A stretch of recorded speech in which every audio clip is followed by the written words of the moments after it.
Hello, good morning friends. I am Kshitij and in today's lecture we are going to study coal and petroleum part 1. Okay, before we start, I would like to request you to please subscribe to our school's YouTube channel and click on the bell icon to receive the future notifications. Okay, so our first topic is natural resources. So natural resources are the resources that are found in nature. As we know that we use different materials to satisfy our basic needs, and some are found in nature and some are made by human efforts. Okay, so natural resources like air is there, water is there, soil is there, minerals are there, and so on. They are found in nature. Okay, so these are all natural resources. Okay, so now the question arises, how are we going to classify the natural resources? So natural resources can be classified into two broad categories. Okay, so one category is the renewable resources and other is the non-renewable resources.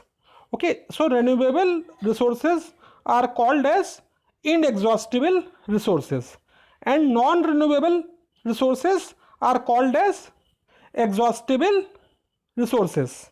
Okay, so how will we define renewable or inexhaustible resources?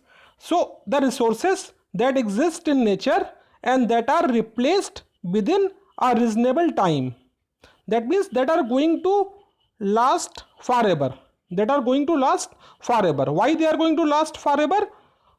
Because they are replenishable in nature, they are replenished in regular interval. Like oxygen is an example of renewable resource. Okay, how, why it is renewable? Because plants are producing oxygen on a regular basis and we are consuming, so there is a cycle. Okay, so now the question arises whether the solar energy is a renewable resource or it is a non-renewable resource. So we know that our star of our solar system, sun, is existing since last 5 billion years and it will continue to exist for next 5 billion years. Okay, so we can consider sun as a renewable resource or inexhaustible resource. So sun is almost going to remain with us a very considerable amount of time. So we can safely consider sun as a inexhaustible source of energy. Okay, so but there is a controversial question whether the groundwater is a renewable resource or non-renewable resource.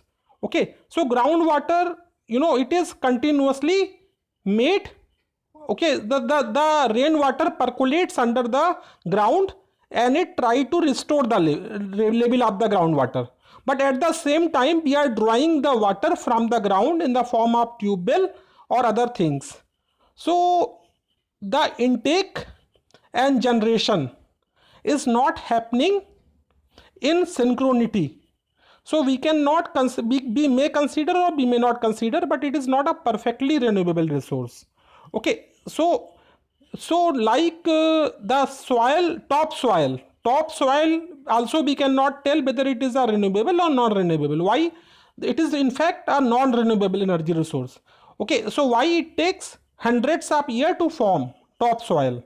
Okay, so non-renewable resources are the resources that are exhaustible, that will get exhausted within the reasonable amount, within a reasonable amount of time, and they are not replenished within a considerable time. So what are the non-renewable sources of energy? Like nuclear energy is there, thermal energy is there, energy derived from the fossil fuel like coal, petroleum, natural gas. These are all non-renewable sources of energy. Why? They will get exhausted with time. Okay, so these are non-renewable sources of energy. Okay, so we will move to next topic, fossil fuel. Okay, so what is a fuel? So fuel is a substance that on burning gives heat within a reasonable cost. Okay, fuel is a substance which on burning gives heat within a reasonable cost. Okay, that is a fuel. So in fact fuel gives heat and light both on burning. So there are many characteristics of the fuel. So one of the characteristics is that it should be economical also. Okay, so now we will move to what do you mean by fossil fuel. Okay, the fossil fuel are the fuel that are formed from the dead remains of the organisms. The fossil fuel are the fossil fuels are the fuel which are obtained from the dead remains of the organisms. So what are the examples of the fossil fuel? Petroleum is an example of fossil fuel, coal is an example of fossil fuel, and natural gas is also an example of fossil fuel. These are all fossil fuel. Okay, so now the question arises, what is the source of ultimate source of energy? What is the ultimate source of energy? Okay, so all energy is derived from sun, solar energy. Okay, plants are growing due to sun. So we are also studying a law in biology known as 1% law. Okay, so in fact all the energy basic the ultimate source of energy is solar energy. Okay, all energies are byproduct of the solar energy. Almost all the energies are byproduct of the solar energy. Okay, so now we will move to coal. Okay, so what is a coal? Coal is a substance. Okay, coal is a substance. Okay, that is black in color. And that is solid as stone. Okay, that is like a stone, that is black in color and that is hard. Okay, so how the coal is formed? That is the question. Okay, so how coal is formed? Okay, around 300 million year back, okay, there were dense forest in the low lying wetlands. Okay, there were dense forest in the low lying wetland area. Okay, so some natural calamity came like a flood or a volcanic eruption, or there happened to be an earthquake. So those forests got buried under the soil. Okay, so new forest grow on the top of that. So again they got buried and the process continued. Okay, so they got buried, so they were under some sort of pressure. So at high temperature and high pressure, there were slow conversion of the dead remains of the plant to coal, and that process is known as carbonization. That process is called as carbonization, and the time during which that conversion took place, that age is known as Carboniferous age. Okay, so that is Carboniferous age. So coal had been used as a domestic fuel earlier. Now it is finding its application in industry also. Not only coal but also its byproducts. It is also used in steam engine. Okay, so in the steam engine, for heating of the water, we used coal. Okay, now we are eyeing for an electrification of the railways. That is another topic, but earlier we were using coal in steam engines. Okay, so where is coal found in India? Coal is found in Jharkhand, coal is found in Odisha, coal is found in West Bengal. Okay, coal is found in Madhya Pradesh. Okay, coal is found in Tamil Nadu, and so on. There are many regions where coal is found in India.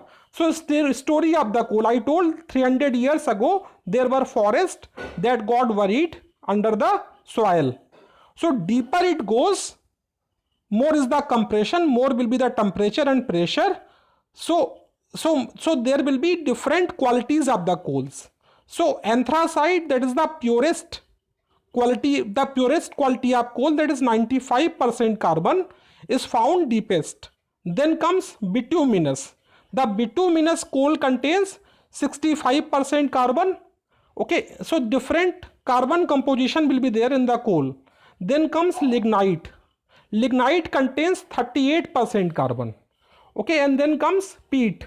So the best form of the coal is anthracite, then comes bituminous, then comes subbituminous, then comes lignite, and then comes peat. Okay, these are the form of coal. They are at varying pressure and heat. So deeper the dead remains of the plants, better will be the coal quality.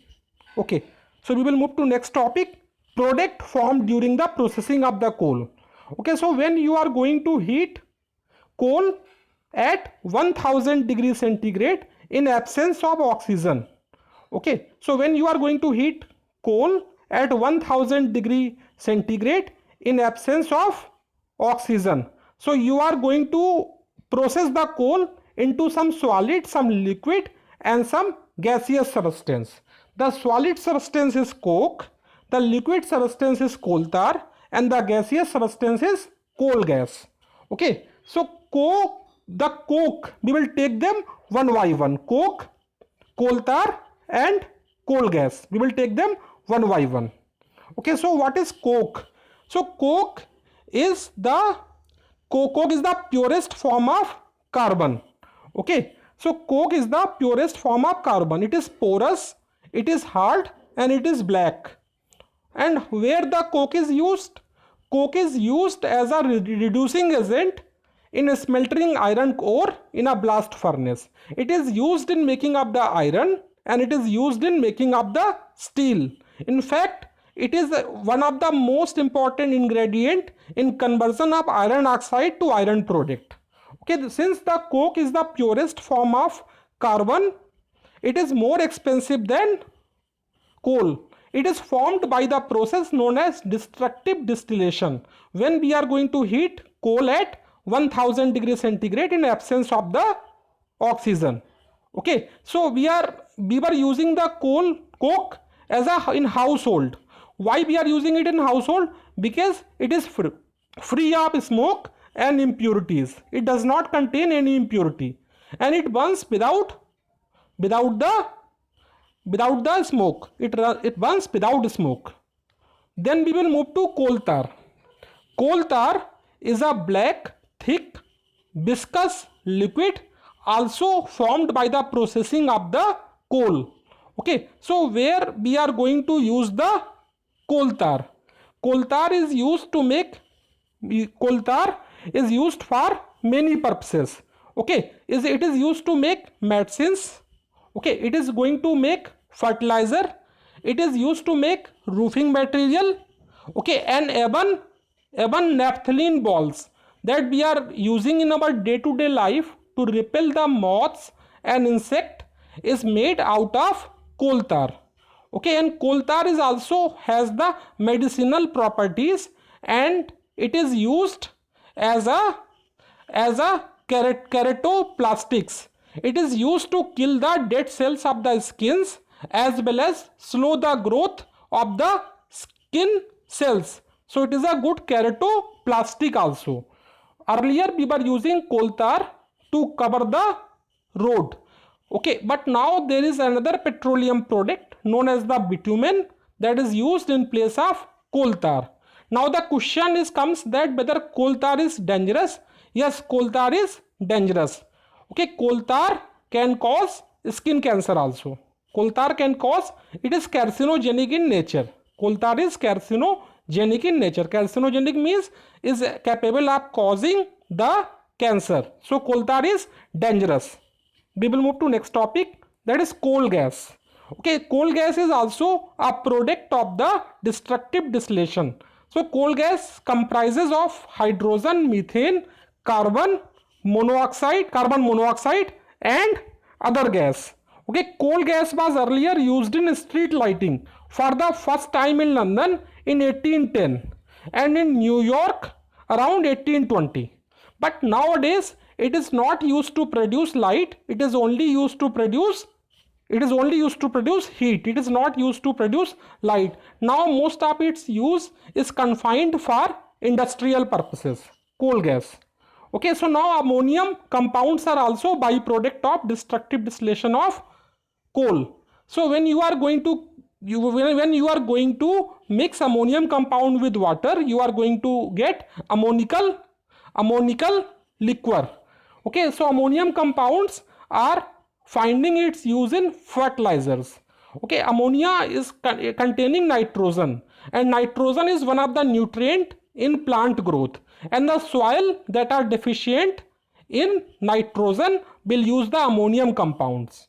Okay, so it is also used in wastewater treatment, in making rubber, in making pulp and paper. So ammonium compounds are also used in industrial purposes. So this is for today. See you soon.